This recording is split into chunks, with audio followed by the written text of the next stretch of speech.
Bonjour. Voilà, je suis de retour, mais cette fois-ci pas pour le Rubik's Cube, parce que là on a terminé, bon, sauf si quelqu'un qui me demande de le faire. Bon, ben voilà, je suis là surtout pour vous parler de mes nouvelles expériences que mon médecin m'a conseillé de faire pour entretenir le cerveau. Et... Ah, pardon. Oh, excusez-moi, j'ai oublié de mettre mon dentier. Pardon, excusez-moi, j'arrive.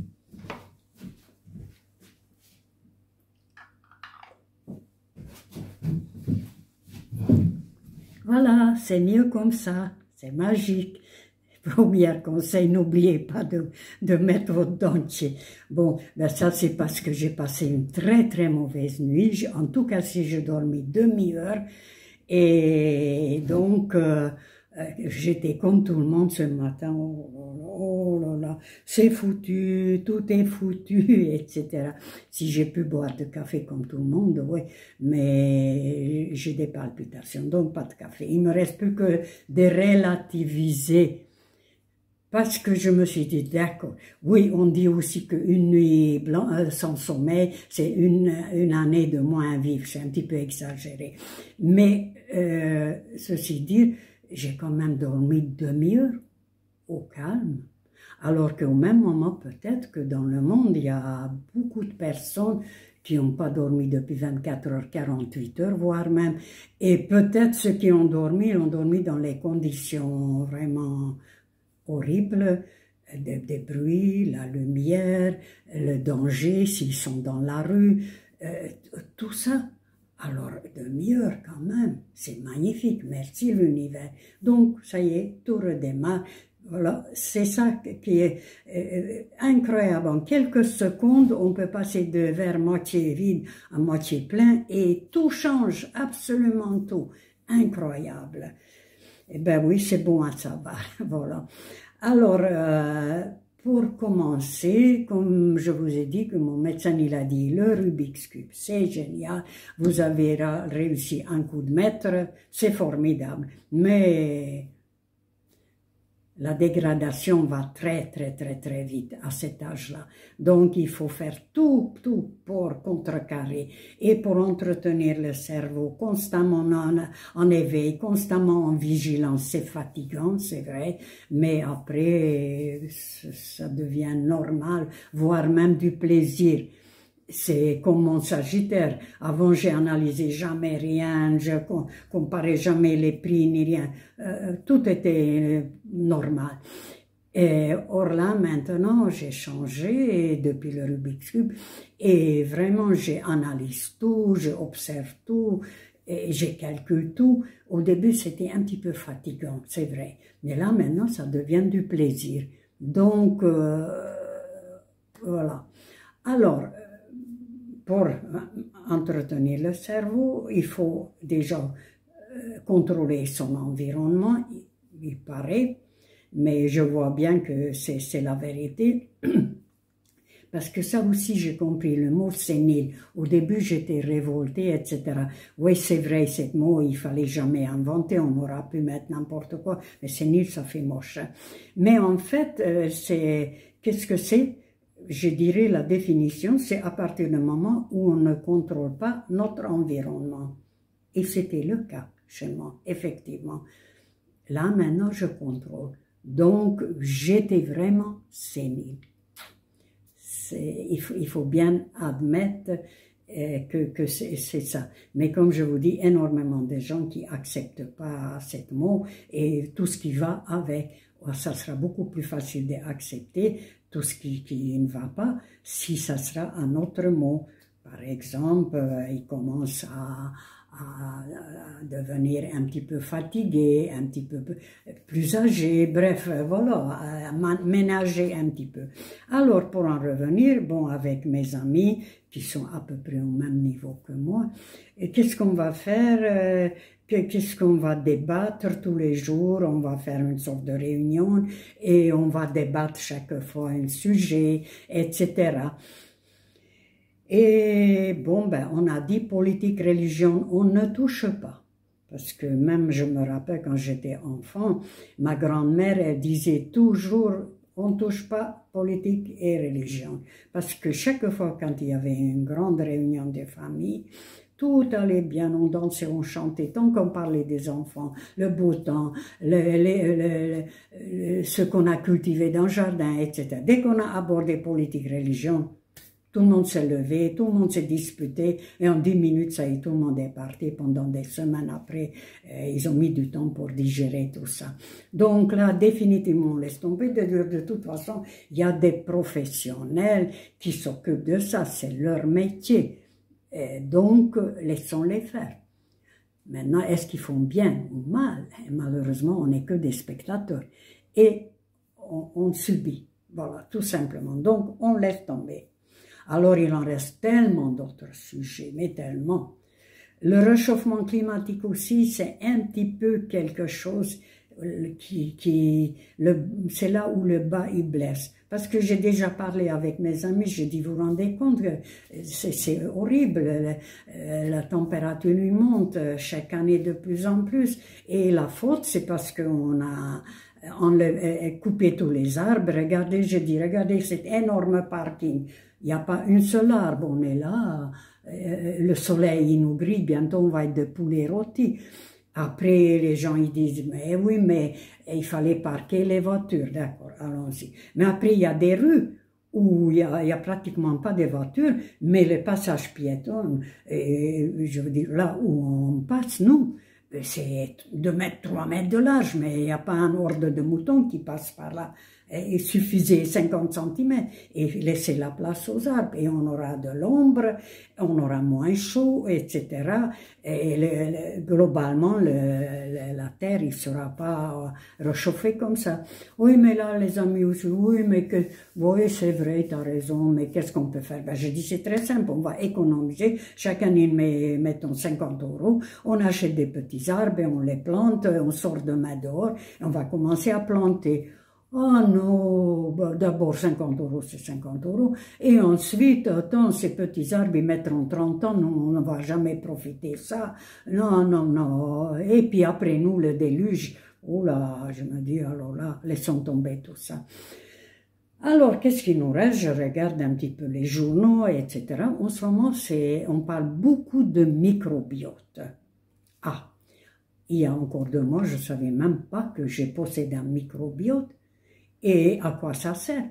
Je ne savais pas que dans mon intestin, je transporte quelques 500 millions, voire même plus, des micro-organismes, des bactéries, etc., et qui pèsent 2 kilos. Il paraît plus lourd que le cerveau. Et qui vit en symbiose avec nous et qui sont très, très utiles. Et ils peuvent être notre ami comme notre ennemi, bien sûr. Tout dépend comment on se comporte avec eux. Alors moi, maintenant, je comprends mieux un petit peu que ma vie calamité, comme je disais, calamité James, j'ai mis tout ça sur le compte de Sagittaire.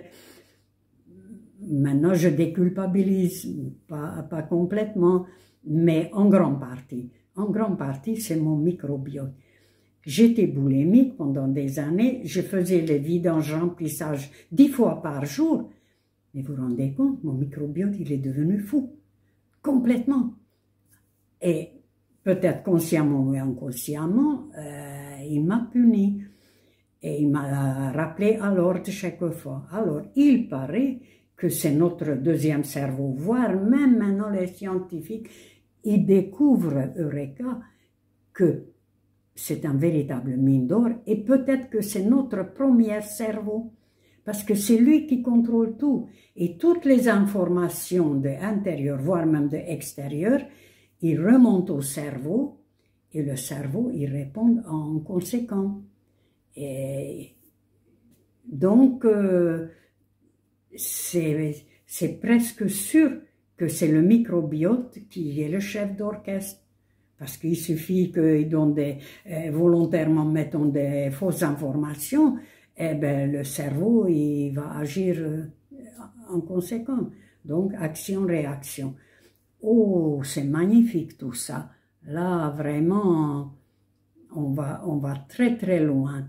Et maintenant, je comprends mieux aussi, j'ai une amie qui a récemment Elle a quitté, elle n'a pas fait le saut quantique, mais elle a prévu, elle est venue louer un appartement ici, dans ma région, que peut-être qu'elle va s'installer, etc. Mais tous les jours, tout va très bien, c'est magnifique, la région est bien, mais il n'y a pas cette bonne pizza que j'ai mangée là-bas au feu de bois. J'arrive pas à retrouver le même goût, j'arrive pas. Et tous les jours, le chien de Pavlov, elle salivait, etc. Et on commençait à observer un petit peu le comportement. Déjà, elle était moins gentille. Ensuite, elle commençait à avoir des problèmes réels physiques. Elle entendait presque plus, alors qu'elle entendait très bien avant. Elle marchait très très mal, elle avait des problèmes de vision, elle avait des étourdissements, bref, son hypertension, etc.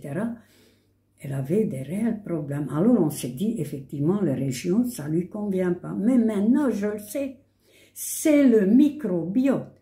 Il réclamait son pizza, tout simplement. Et alors, il a provoqué toutes les situations possibles pour que cette personne, elle arrive de quitter cette région, de retourner là-bas pour manger enfin son pizza. Ben, vous vous rendez compte? Waouh! Qu'est-ce qu'on peut faire comme dégâts dans le monde avec ça? On ne savait même pas. Bon, ben voilà. Alors, je vais continuer toutes sortes de sujets, parce qu'il y a tellement. Après, le Rubik's Cube, par exemple, on a parlé de ça avec des amis, ils commencent à admettre qu'effectivement, il a beaucoup d'impact sur notre vie. Je vais vous donner un exemple. Une amie qui fumait sans arrêt, elle est très nerveuse.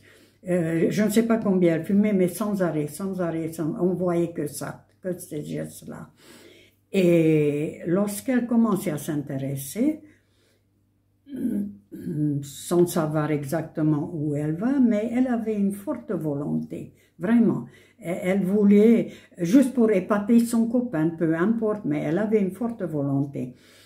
Et à un moment donné, on regarde, elle s'en est pas rendue compte, nous les autres, on a observé, pendant 1 heure, elle n'a pas allumé une seule cigarette.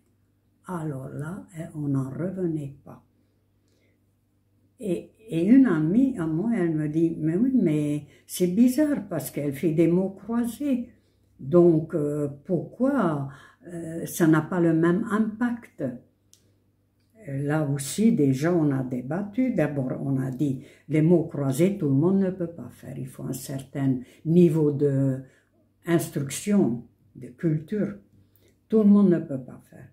Par contre, le Rubik's Cube, tout le monde, même un illettré, même un analphabète, il peut le faire.